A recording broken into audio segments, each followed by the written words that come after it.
नमस्कार दोस्तों, आज मैं आपको मंगलवार व्रत की 5 कहानी सुनाने जा रही हूँ। प्रेम से बोलिए हनुमान जी की जय हो। एक ब्राह्मण दंपत्ति के कोई संतान न थी, जिसके कारण पति पत्नी दुखी रहते थे। वह ब्राह्मण हनुमान जी की पूजा हेतु वन में चला गया। वह पूजा के साथ महावीर जी से एक पुत्र की कामना प्रकट किया करता था। घर पर उसकी पत्नी मंगलवार व्रत पुत्र की प्राप्ति के लिए किया करती थी। मंगल के दिन व्रत के अंत में भोजन बनाकर हनुमान जी को भोग लगाने के बाद स्वयं भोजन ग्रहण करती थी। एक बार कोई व्रत आ गया, जिसके कारण ब्राह्मणी भोजन न बना सकी। तब हनुमान जी का भोग भी नहीं लगाया। वह अपने मन में ऐसा प्रण करके सो गई कि अब अगले मंगलवार को हनुमान जी को भोग लगाकर अन्न ग्रहण करूंगी। वह भूखी प्यासी 6 दिन पड़ी रही। मंगलवार के दिन तो उसे मूर्छा भी आ गई। तब हनुमान जी उसकी लगन और निष्ठा को देखकर प्रसन्न हो गए। उन्होंने उसे दर्शन दिए और कहे, मैं तुझसे अति प्रसन्न हूँ। मैं तुझको एक सुंदर बालक देता हूँ, जो तेरी बहुत सेवा करेगा। हनुमान जी मंगलवार को बाल रूप में उसको दर्शन देकर अंतर ध्यान हो गए। सुंदर बालक पाकर ब्राह्मणी अति प्रसन्न हुई। ब्राह्मणी ने बालक का नाम मंगल रखा। कुछ समय पश्चात ब्राह्मण वन से लौटकर आया। सुंदर बालक घर में क्रीड़ा करते देखकर वह ब्राह्मण पत्नी से बोला, यह बालक कौन है? पत्नी ने कहा, मंगलवार के व्रत से प्रसन्न होकर हनुमान जी ने दर्शन दे मुझे बालक दिया है।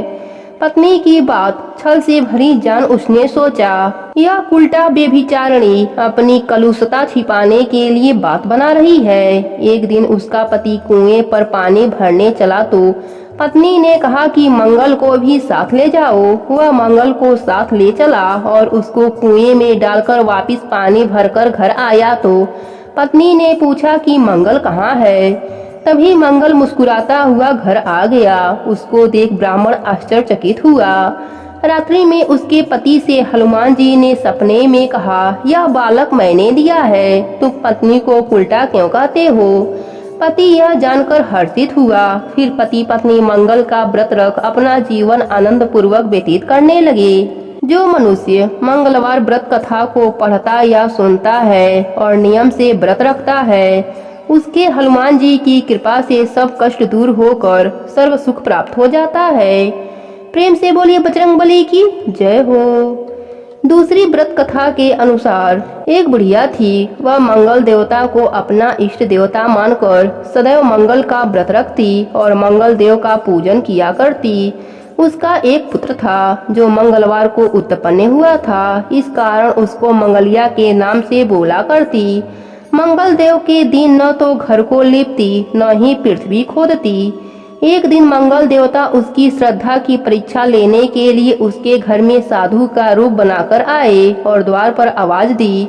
बुढ़िया ने कहा, महाराज क्या आज्ञा है? साधु कहने लगा कि बहुत भूख लगी है, भोजन बनाना है। इसके लिए तू थोड़ी सी जमीन लीप दो तो तेरा पुण्य होगा। यह सुनकर बुढ़िया ने कहा, महाराज आज मंगलवार का व्रती हूँ, इसलिए मैं चौका नहीं लगा सकती। कहो तो जल का छिड़काव कर देती हूँ, उस पर भोजन बना लेना।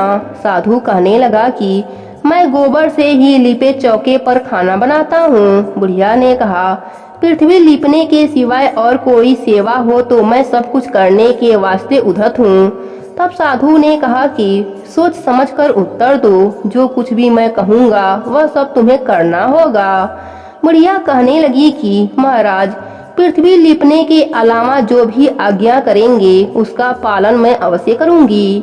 बुढ़िया ने ऐसे 3 बार वचन दे दिया। तब साधु कहने लगा कि तू अपने लड़के को बुलाकर औधा लिटा दे, मैं उसकी पीठ पर भोजन बनाऊंगा। साधु की बात सुनकर बुढ़िया चुप हो गई। तब साधु ने कहा, बुला ले लड़के को, अब सोच विचार क्यों करती है? बुढ़िया मंगलिया मंगलिया कहकर पुकारने लगी। थोड़ी देर बाद लड़का आ गया। बुढ़िया ने कहा, जा बेटे, तुझको बाबा जी बुलाते हैं। लड़के ने बाबा जी से जाकर पूछा, क्या आज्ञा है महाराज? बाबा जी ने कहा कि जाओ अपनी माता जी को बुला लाओ। तब माता जी आ गईं तो साधु ने कहा कि तू ही इसको लिटा दे। बुढ़िया ने मंगल देवता का स्मरण करते हुए लड़के को औधा लिटा दिया और उसकी पीठ पर अंगीठी रख दी। कहने लगी कि महाराज, अब जो कुछ आपको करना है कीजिए, मैं जाकर अपना काम करती हूँ। साधु ने लड़के की पीठ पर रखी हुई अंगीठी में आग जलाई और उस पर भोजन बनाया। जब भोजन बन चुका तो साधु ने बुढ़िया से कहा कि अब अपने लड़के को बुलाओ, वह भी आकर भोग लगा ले। बुढ़िया कहने लगी कि यह कैसे आश्चर्य की बात है कि उसकी पीठ पर आपने आग जलाई और उसी को प्रसाद के लिए बुलाते हैं। क्या यह संभव है कि अब भी आप उसको जीवित समझते हैं? आप कृपा करके उसका स्मरण भी मुझको न कराइए और भोग लगाकर जहाँ जाना हो जाइए। साधु के अत्यंत आग्रह करने पर बुढ़िया ने ज्यों ही मंगलिया कहकर आवाज लगाई, त्यों ही एक ओर से दौड़ता हुआ वह आ गया। साधु ने लड़के को प्रसाद दिया और कहा कि माई, तेरा व्रत सफल हो गया। तेरे हृदय में दया है और अपने इष्ट देव में अटल श्रद्धा है, इसके कारण तुझको कभी कोई कष्ट नहीं पहुंचेगा। प्रेम से बोलिए बजरंगबली की जय हो। तीसरी व्रत कथा के अनुसार बहुत समय पहले की बात है। एक राजा थे। उनके राज्य में सभी नागरिक सुखपूर्वक और शांति से रहते थे। राजा को अपने प्रजा को लेकर कोई चिंता नहीं थी, इसलिए एक दिन उन्होंने वन में शिकार करने का मन बनाया। अगले दिन राजा अपने कुछ भरोसेमंद सैनिकों के साथ वन के लिए रवाना होते हैं। वन घूमने के उपरांत राजा को बहुत प्यास लग जाती है। प्यास से बेचैन राजा वन में पानी के लिए इधर उधर भटकने लगा। अचानक उन्हें एक छोटा सा झोपड़ी दिखाई देता है। राजा उस झोपड़ी के निकट पहुंचता है। उस घर में एक गरीब नास्तिक रहता था, जो कभी किसी भगवान पर विश्वास नहीं रखता था। राजा उस गरीब से पानी मांगता है। गरीब आदमी राजा को पानी पिलाता है। प्यास मिटने के बाद राजा उस गरीब से कहता है, आज तुमने मेरी जान बचाई है। तुम्हें कभी भी कुछ भी चाहिए हो तो तुम मेरे राजमहल आ जाना और कुछ भी मांग लेना, मैं तुम्हें मना नहीं करूँगा। परंतु मैं तुम्हें पहचानूंगा कैसे मित्र? इसलिए तुम जब भी आना तो मेरे दरबारियों से कहना कि मुझे रजवा से मिलना है। मैं तुरंत पहचान जाऊंगा कि मेरा जंगल वाला मित्र आया है। कई साल बीत गए। गरीब की एक लड़की थी जो विवाह योग्य हो चुकी थी। अब उसे अपने बेटी के विवाह के लिए धन की आवश्यकता थी। वह जिस किसी से धन मांगता था तो लोग उसकी मदद करने से मना कर देते थे। एक दिन उसे राजा की याद आई। उसे राजा के वचन का भी स्मरण हुआ। राजा ने उसकी मदद करने का वचन दिया था, इसलिए वह राजा के दरबार गया। सैनिक उसे देखते ही रोककर पूछने लगी कि किससे मिलना है? गरीब बोला, मुझे रजवा से मिलना है। सैनिक हैरान और क्रोधित होकर बोले, महाराज का नाम आदर्श से लो, अन्यथा तुम्हें कारागार में डाल दिया जाएगा। गरीब बोला, तुम अपने महाराज से जाकर बोलो कि रजवा से मिलने कोई आया है। सैनिक अंदर जाते हैं और राजा से बोलते हैं, महाराज, बाहर कोई भिखारी आया है जो आपका नाम निरादर के साथ ले रहा है और आपको रजवा कहकर संबोधित कर रहा है। राजा को अपना वचन याद आ गया। उन्होंने सैनिकों से कहा, उन्हें आदर के साथ मेरे पास लाओ। सैनिक उस गरीब को आदर के साथ अंदर लाए।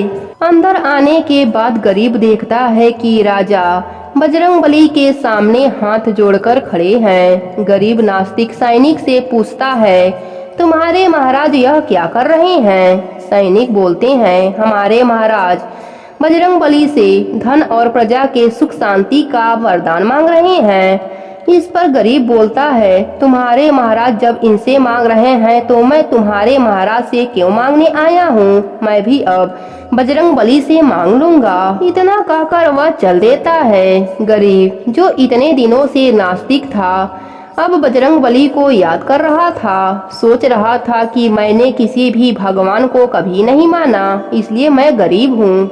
और फिर वह हनुमान जी के मंदिर पैदल जाता है। वापस आते वक्त वह थक जाता है और निराश मन के साथ बैठ जाता है।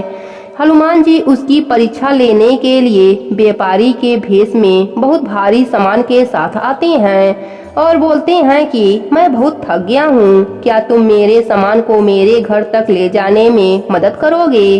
गरीब थका होने के बावजूद उस व्यापारी का सामान उसके घर तक पहुँचाता है।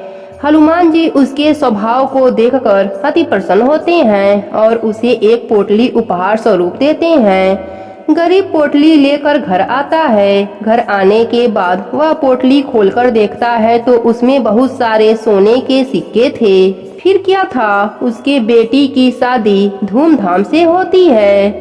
प्रेम से बोलिए बजरंगबली की जय हो। अब सुनते हैं चौथी व्रत कथा। एक गांव में पूरन नाम का एक लड़का अपनी माँ के साथ रहता था। वह बहुत छोटा था।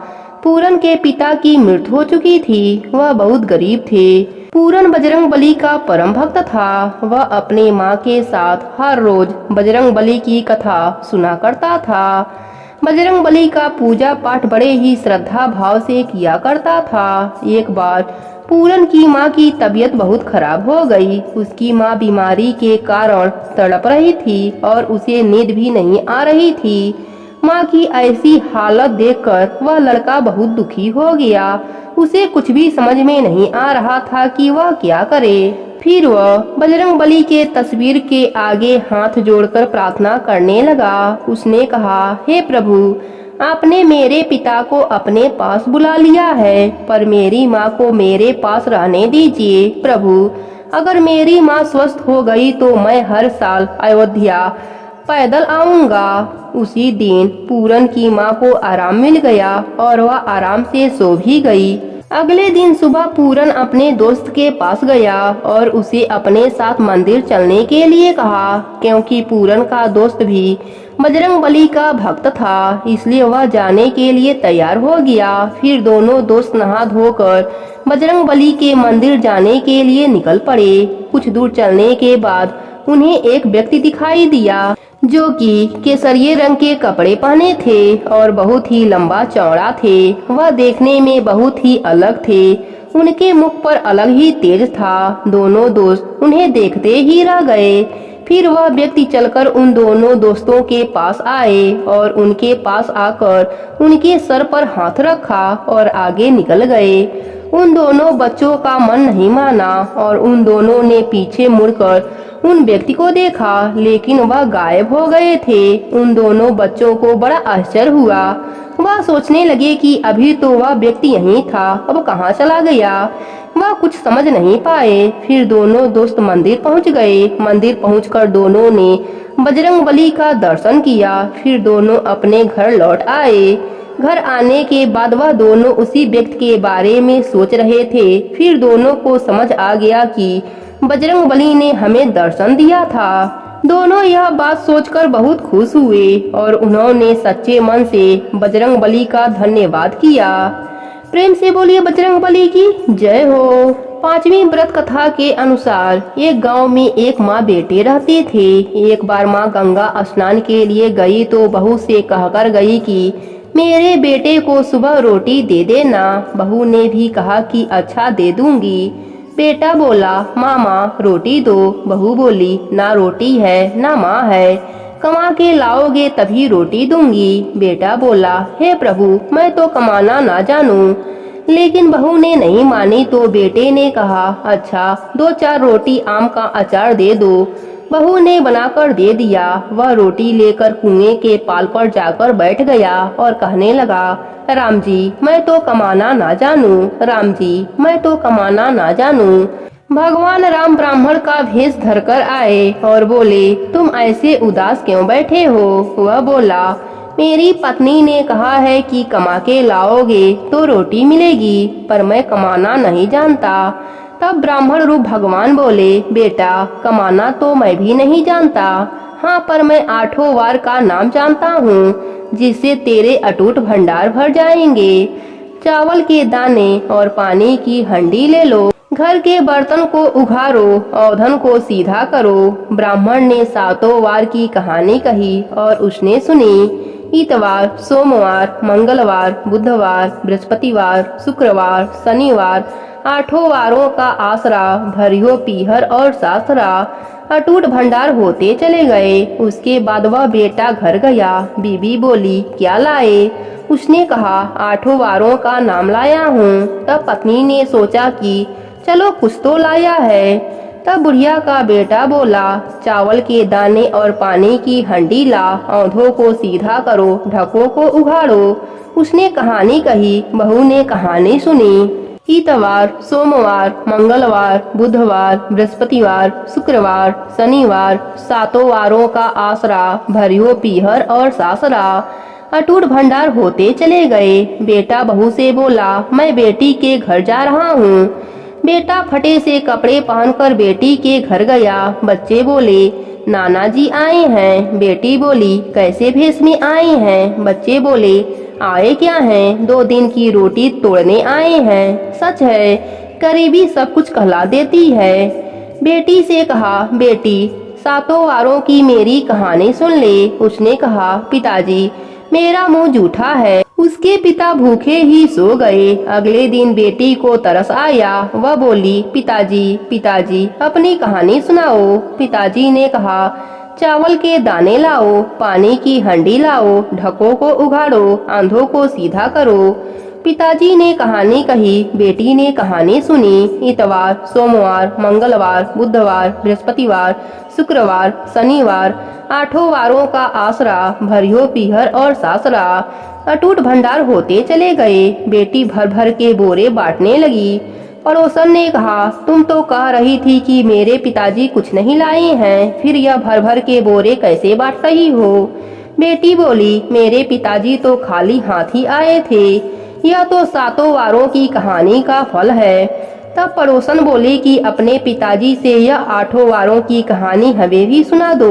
बेटी ने पिताजी से कहा तो वह बोले, आज तो मेरा मुंह जूठा है, कल सुना दूंगा। अगले दिन बेटी के पिताजी ने पड़ोसन को आठों वारों की कहानी सुनाई। उसके भी खूब अटूट भंडार होते चले गए। जैसे उस ब्राह्मण के आठों वार की कहानी से अटूट भंडार भर गए। कहते सुनते हुंकार भरते सभी के भंडार भरे रहेंगे। प्रेम से बोलिए सातों देवों की जय हो, बजरंगबली की जय हो।